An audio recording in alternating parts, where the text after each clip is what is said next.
At exactly 6:42 a.m., a server went dark. No warning, no message, just gone. Within hours, millions of dollars disappeared, thousands of users locked out, and somewhere, someone realized this wasn't a crash, it was a takedown. Before it vanished, that server was part of something much bigger. A sprawling, invisible economy operating in plain sight, yet completely beyond the reach of conventional law enforcement. It was a digital shadow world, a marketplace built on the principles of absolute anonymity. Here, identity was a liability. There were no names, no faces, no personal histories. All that mattered were cryptic usernames and the one currency that held this entire ecosystem together: trust. But this wasn't the Wild West. Trust wasn't given freely, it was earned.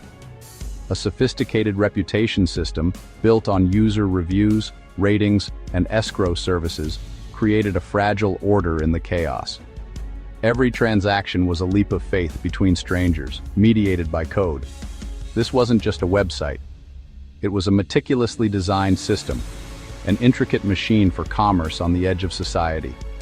And for a while, against all odds, it worked. It thrived in the darkness, a testament to the powerful and dangerous idea of a truly free market. It started with Silk Road. For a brief, revolutionary moment, it felt like the dawn of a new internet. A truly decentralized frontier beyond the reach of any single authority.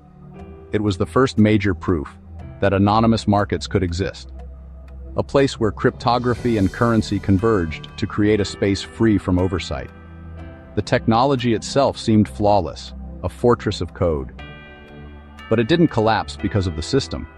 The fortress wasn't breached by a brute force attack on its digital walls. The vulnerability wasn't in the ones and zeros. It collapsed because of a person, the human element, the one variable that no amount of encryption can ever fully secure. Ross Ulbricht left behind traces. Tiny digital breadcrumbs scattered across the vast expanse of the open internet, far from the protected enclave of the dark web. Patterns, mistakes, a reused handle, a question posted on a public forum, an email address linked to an old account. Each one a single, seemingly insignificant thread. And that was enough. Investigators began pulling those threads, and slowly, the carefully constructed anonymity of Dread Pirate Roberts began to unravel, revealing the man behind the curtain. He was found, not through a flaw in the Tor network or a crack in Bitcoin's protocol, but in a public library, logged into his own creation. Arrested, and the illusion of total anonymity, the powerful myth that technology alone could erase human fallibility, was broken. But the system didn't die. It adapted. Markets like AlphaBay rose even bigger, faster, smarter, more secure.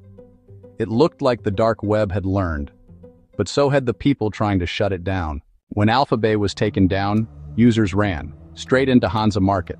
What they didn't know was that it was already under control. For weeks, every click was logged, every message stored. It wasn't a shutdown, it was surveillance, a trap. That closed slowly. After that, the damage wasn't technical. Markets like Dream Market began to disappear. Wall Street Market collapsed under pressure. And White House Market vanished without warning. Because trust, once broken, doesn't come back the same. The system wasn't hacked. It was understood. Mistakes exposed identities and money, left a trail. Every transaction connected to another. And over time, those connections formed a map that led from anonymous wallets to real people. Today, that process has become even more advanced. Law enforcement now uses blockchain forensics to trace cryptocurrency flows across multiple networks. Even privacy-focused coins are no longer as invisible as they once seemed, which means running a large marketplace today isn't just difficult, it's temporary. And yet, after all the resources, the international task forces, the high-profile arrests that make headlines for a day, despite all of this, it never really ends. The digital underworld operates on a principle of resilience. For law enforcement, it's a frustrating game of whack-a-mole on a global scale. Because every time one market disappears, a vacuum is created. The community of buyers and sellers scatters, but only for a moment. Soon, whispers in encrypted chats and hidden forums point the way to new havens. Others take its place, smaller.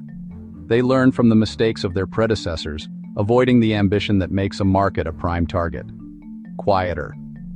Many are now invite-only, requiring a vouch from a trusted member, creating closed-off, insular ecosystems. Harder to notice. They operate on decentralized platforms, with no single server to seize, no central point of failure. It's like cutting off a single branch, only to watch dozens more grow back in its place, nourished by an unseen root system of demand and technology. Not as large, not as visible, but still there. A fragmented, constantly shifting landscape that is far more difficult to map and infiltrate than the monolithic markets of the past. Still active, still evolving. Each takedown becomes a lesson, fueling a new cycle of innovation in the endless cat-and-mouse game of the deep web. Because the dark web isn't a single website, it's an environment. And environments don't disappear, they change, adapt, survive, no matter how many times they're shut down. The biggest markets were taken down, their creators caught, their systems exposed, but the idea behind them never really left. Because as long as there's demand, something will always exist to meet it, hidden, waiting, just beneath the surface. If you want more real stories from the hidden side of the internet, subscribe to Ghosts in the Machine, because the deeper you go, the more you realize some things don't disappear, they just go unseen.